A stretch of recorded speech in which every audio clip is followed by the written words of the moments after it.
toban dhiman markay ahayd oo ciyaalka cashada kala siiyey soo kala xareeyay oo waxaa isir cishaha u kici haddaan isir cishaha u kici aan saabirin iri way kici weyday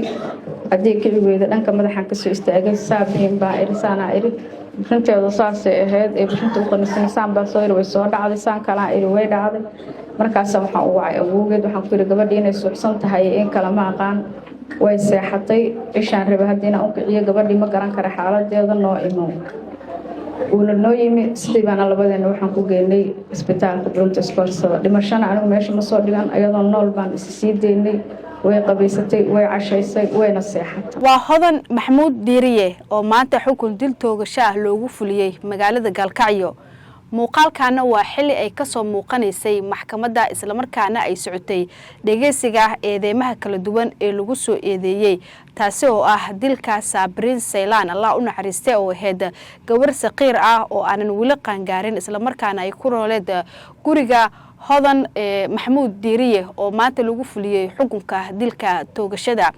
iyadoona markii maxkamadda la soo taagay ay halkaasi ay ka sheegtay in Sabriin oo ahayd gabadhii gurigeeda ku nooleed aysan markii ay dilaysay maskaxdeeda aysan joogin isla markaana ay sheegtay kaliya ay canaanan jirtay balse muuqaalka la horkeenay maxkamadda ayaa waxa uu cadeynayay qaabka uu dilka u dhacay iyadoona sidoo kale la arkayay Sabriin oo ahayd gabadhii yariista oo ay dishay Hodan iyadoo madaxa inta bac loogu xiray isla markaana si arxan daran loo dilay eedeynteeda ayaa waxay soo martay marxalado kala duwan iyo sidoo kale maxkamadda Puntland qaybteeda Galkacyo laba mar dhageysigeeda loo fadhiistay iyadoona ugu dambeyn lagu xukumay dil toogasho ah hal mar waxaan isla daawanaynaa qaabkii maxkamadda ay ugu xukuntay dilka toogashada maxkamadda darajada koowaad ee degmada Galkacyo waxay ku xukuntay dambiile Hodan Maxamuud Diiriye inaxa oo xasan 34 sano jira dil toogasho ah oo ah Alamso maxkamaddu waxay ku xukuntay dambiile Hodan Maxamuud Diiriye inaxa oo xasan 34 sano jira toogasho oo ah qisaastii marxuumad Sabriin Saylaan Cabdille ugu dambeyn markii ay soo baxday ee xukunka dilka toogashada bil kadib waxa maanta xukunka dilka toogashada ay ka soo baxday maxkamadda lagu fuliyay Hodan oo ahayd qisaastii Sabriin Allah u naxariistay oo ahayd gabar aad u da'yar maxkamadeynteeda ama dilkeeda kadib waxa la geeyay isbitaalka weyn ee magaalada Galkacyo halkaas oo ay buux dhaafiyeen tiro haween ah kuwaas oo markii horeba u doodayay in Hodan tiirka la keeno si Sabriin ay cadaalad ay u hesho maanta markii dilka toogashada la fuliyay waxa ay dhammaan hablihii ku noolaa magaalada Galkacyo ay wada aadeen isbitaalkii la geeyay meedka Hodan Diiriye Allah u naxariistay iyadoona shaqadii isbitaalka gabi ahaanba ay istaagtay kadib markii shacab aad u tiro badan ay isbitaalka ay buux dhaafiyeen kuwaas oo ku faraxsan qaabkii uu u dhacay dilka Hodan Maxamuud Diiriye waxa sidoo kale dadka ay dalbanayeen ama gaar ahaan haweenka in la tuso meedka Hodan iyadoona dhaqaatiirta isbitaalka iyo sidoo kale ehelka marxuumadda ay ka biyadiideen in meedka Hodan la horkeeno dadka dhexdooda iyadoo sidoo kale intii Hodan ay ku xirneed xabsiga warar badan ay soo baxayeen isla markaana ehelka qaar ay dalbanayeen in Hodan la sii deeyo maadaama ay haysato caruur yar ah iyadoona dadka dhanka kalena ay diidayeen in Hodan la sii deeyo maadaama ay u rabaan in Sabriin ay cadaalad hesho arintan ayaa waxay xusid mudan tahay in maamulka Puntland uu yahay markii ugu horeysay haweeney la soo taago tiirka toogashada si loogu fuliyo qisaasta horey dilka ay u geysatay Hodan ayaa noqotay qofkii ugu horeeyay ee maanta maxkamadda Galkacyo ka soo baxday xukunkeedii dilka toogashada isla markaana si toos ah loogu fuliyo intii ay socotay maxkamadeynteeda ninka qabay ee Hodan ayaa si aad ah ugu doodayay in Hodan la sii deeyo isagoo codsanayay inay u joogaan caruur yar isla markaana marmarsiyo ugu dhigayay qaabkii dilka uu u dhacay inuu san ahayn qaab ku talagal ah Hodan uu sheegay inay tahay qof maskaxda ka xanuunsan hal mar waxaan isla daawanaynaa ninkeeda oo u doodayay qaabkii oo Hodan lagu sii deey lahaa jira way khaldeen 65 bay ka dhigeen kontonkii baan dhashay bishii shanaad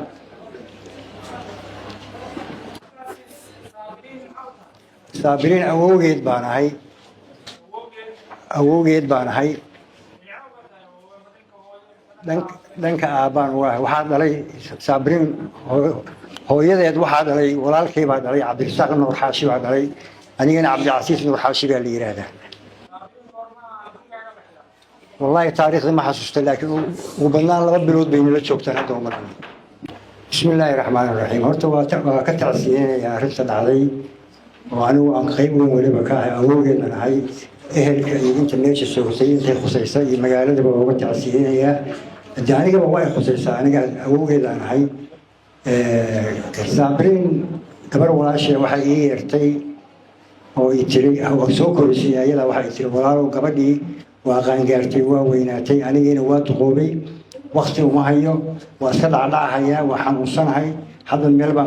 كفاية مركو حرب قبل جينا يجلو رجلو كوكين أساسا ما لها ويا هذا معرومي وحنقول ولا قبل أسرائيل وكسر سعيد يسووا هاي هذا سبعة ولا صعب هذا ما لينسى waxay tirkeen caruurteeda ka mid tahay gabadha caruurteeda ka mid tahay gurigeeda joogaysaa reerkeeda ka mid tahay waxay caruurta qabaan bay la qabaysaa sidii baan maalin iyo laba miya ka bacdi aan u tagay gabadhii walaashay ee gurigeedii aan u soo kaxeeyey aan saabiriin guriga ugu keenay sidaasay saabiriin waxay u ahayd caruurteeda caruur ka mid ah gabdhaha iyo gabdha ka mid ah gurigaan imaadaa haye awow iyo waran fiican aniguna subaxii guriga waxaan ka baxaa 7:45 ilaa 7:50 baan ka baxaa caruur baan quraac u qaadaa iskuulka yameelka dhigata aniga mid aan dhalay baa israacna caruurta u geeyo quraacda saan subaxii uga baxo 12 barkaan guriga imaadaa ayagoo caruurtii qaarna joogaan qaarna iskuul ku maqan yihiin qaarna hadda iskuul diyaar u yihiin marka waa iska salaamaya gurigaygaan iska galaa waxaan ka baxaa guriga haddana markaan casarka sugado guriga casarka guriga ku tukada 9 saac bar baan ka baxaa waxaan imaadaa habeenkii adigu 3 saac iyo 2 saac bar ilaa 3 saac waxa u dhaxeeya haddii aan odayaal helo aan la sheekaystano 3 saac baan ku gaaraa haddii kale 2 saac bar baan ku imaadaa had iyo jeerna waa soo waca guriga markaan soo socdo waxaan u baahan tihiin inta aan ka maqnahay marka salaada laga soo baxo waxaa weeye intaan ayaga wax soo qaadayo gurigaas 13 qof ayaan ku koriyey